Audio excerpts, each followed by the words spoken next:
numviseye sambwira ati ngwino nkurure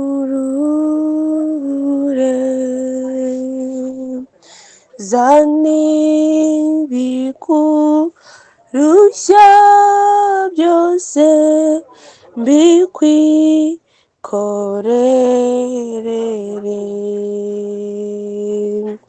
musanga meze uko narindi ndushye mfite n'ishavu ambera uburuhukiro maze aranezeza. Amen, amen. Imana ishimwe cyane kandi ihabwe icyubahiro. Dukomeje kuduha amahirwe n'umugisha byo kubaho ndetse no kugira tubashe guhitamo neza kuko ubuntu bwayo. Imana ihabwe icyubahiro. Mwaramutse neza aho muherereye hose, ndabaramukije mu izina rya Yesu. Kugendana na Kristo uyu munsi ni ibyiringiro byanjye kandi ni ibyiringiro by'uwizera wese.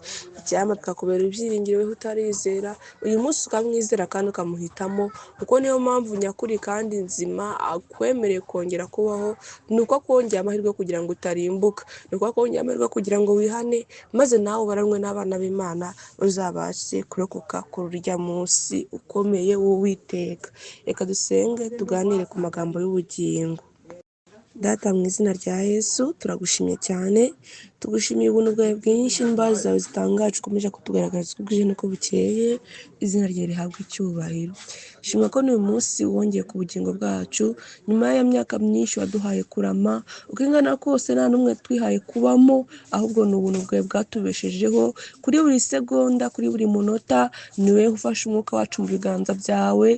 Turagusabye ngo twihanganire kandi utubabarire ku banyantege nke benshi cyane birengagiza imbabazi zawe, kandi nyamara ubugingo bwabo ari wowe ubufashe mu biganza byawe.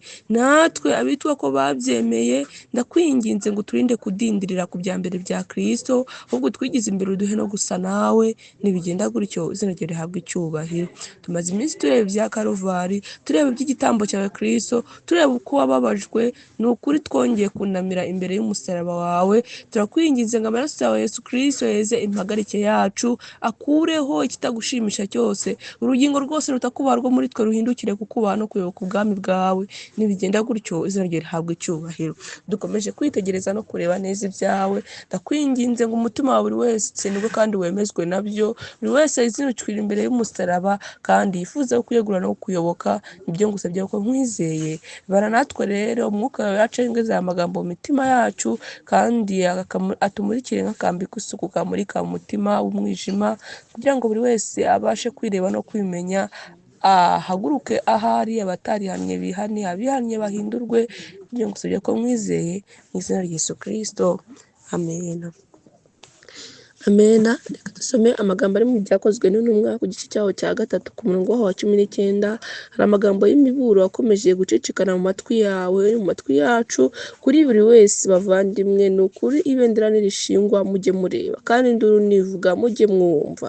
Ntukinangire ngo ufunge amatwi, uvuniremo ibiti, kandi ijwi ry'Imana ryakubwiye kwihana. Bigerageze, tera intambwe, ushaka Imana, uvuga ati mwami ndagushaka, ndagukeneye, ndi n'umunenganenzi, nta nubwo yabiremereye muri njyewe, ndi umunyamafuti, ni ukundi ariko ndagushaka mwami. Nibinceho, ngwiriza inyota, ngwiriza inzara, ni gute nakubona, ni gute na umwe nawe. Ubishyiremo umwete, winginga ijuru kugira ngo ugire ikikorerwa. Uko amarira wanga kurira ubu ngubu, hari igihe uzayara ariko we kuyahozwa. Amasengesho nga gusenga uyu munsi, hari uzasenga ariko bitagifite icyo bimaze. Rero nshuti yanjye, bigishoboka inginga, erekeza amasengesho yawe mu cyumba cyahera cyane aho Kristo ari, akikubereyeyo. Uko hari igihe uzayerekezayo cyuzuye umwotsi, ntacyo bikimaze, nawe ukikubereyeyo, nawe ukiguhongere, nawe ugihagaze hagati yawe n'Imana kugira ngo abashe kukunganayo. Twabonye ko Kristo yatubereye iteme, icyaha cyashyize umwariro ukomeye hagati y'umuntu n'Imana, ariko Kristo yaje kutubera icyungo, yaje kutwunga nawe, yaje kuduhindukira nk'ikiraro kugira ngo uyifuza wese amunyureho, abashe kuba umwe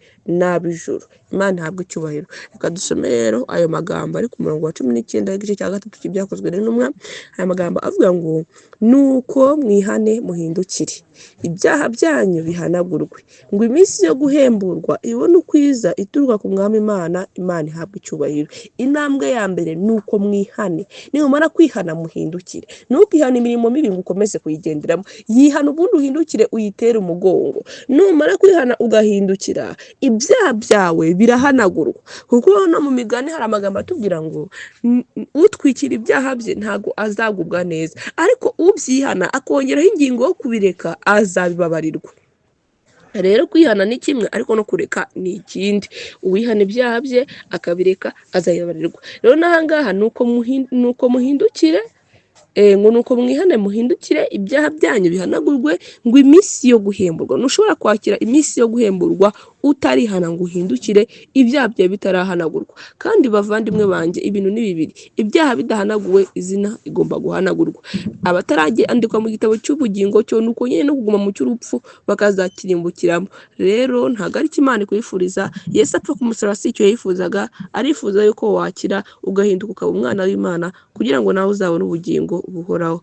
Yego, nuko mwihane muhindukire, ibyaha byanyu bihanagurwe, ngo iminsi yo guhemburwa ubone kwiza ituruka ku mwami Imana ihabwa icyubahiro. Icyama ngo ubwo wumvise ijwi ryayo uyu munsi ntiwinangire umutima, ahubwo ushyire mu bikorwa, wumvire iyi nama umugabo wo guhamya arimo araguha.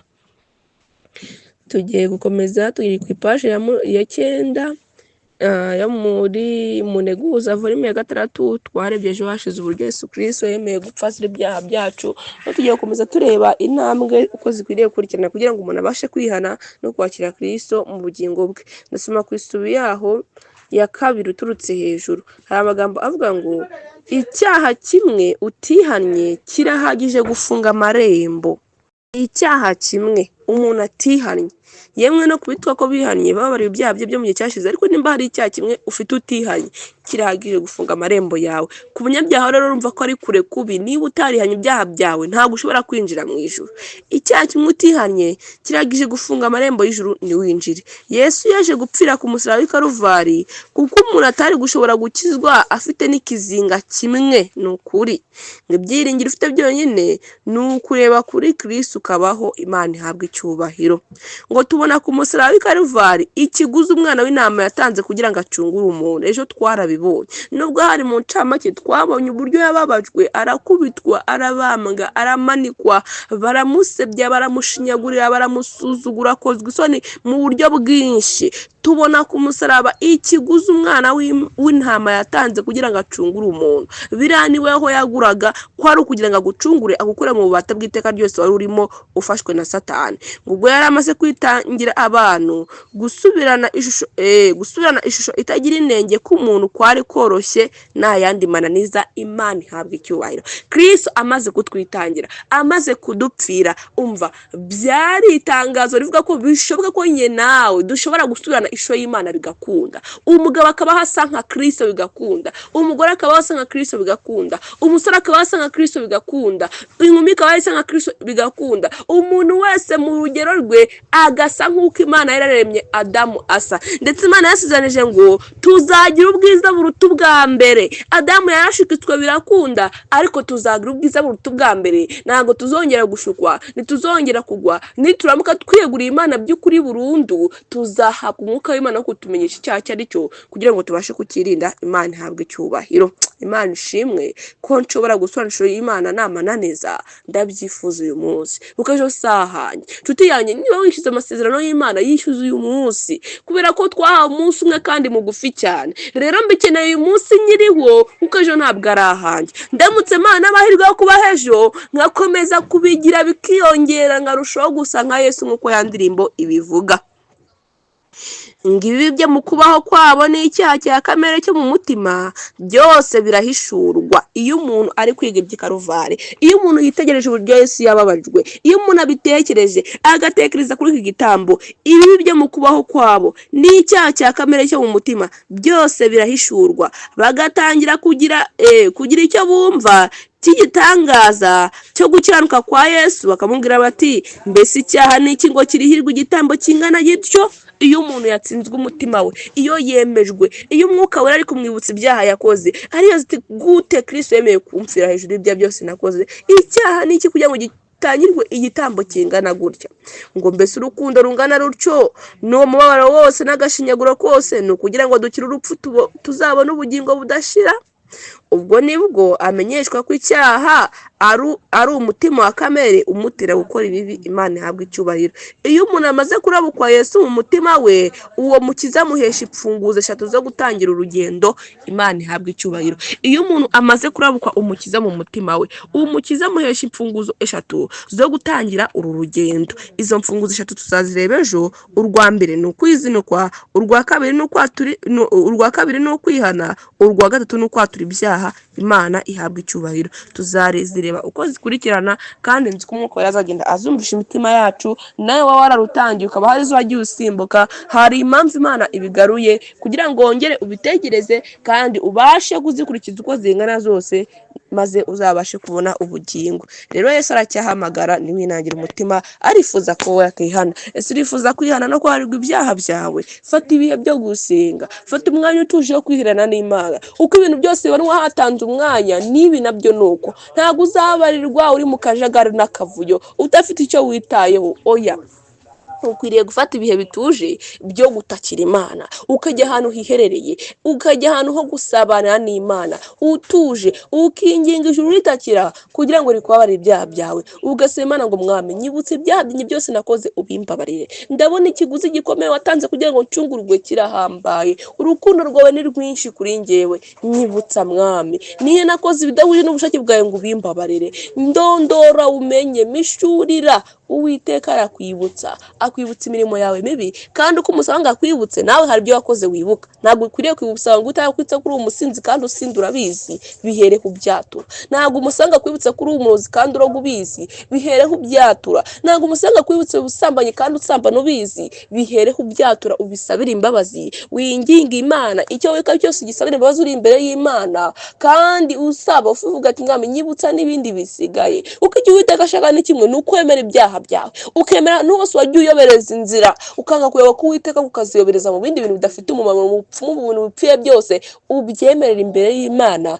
maze numara kwatura ibyo wibuka kandi ubisabire imbabazi, uwo musaba kwibutsa n'ibisigaye, Uwiteka yiteguye kukwibutsa ndetse no kubikubabarira, akakwejesha aya maraso. Kandi uko twabibonye, ugomba guterwa ishavu n'ibyaha byawe bikakubabaza, maze ugahitamo kubizinukwa no kubyihana, ubundi ukiyegurira Kristo. Imana ihabwa icyubahiro. Mbifurije kugenda na Kristo uyu munsi, reka bitubere ibyiringiro. Nawe bitarabera ibyiringiro, bikubera ibyiringiro. Ubuntu bw'Imana bubane natwe mu izina rya Yesu.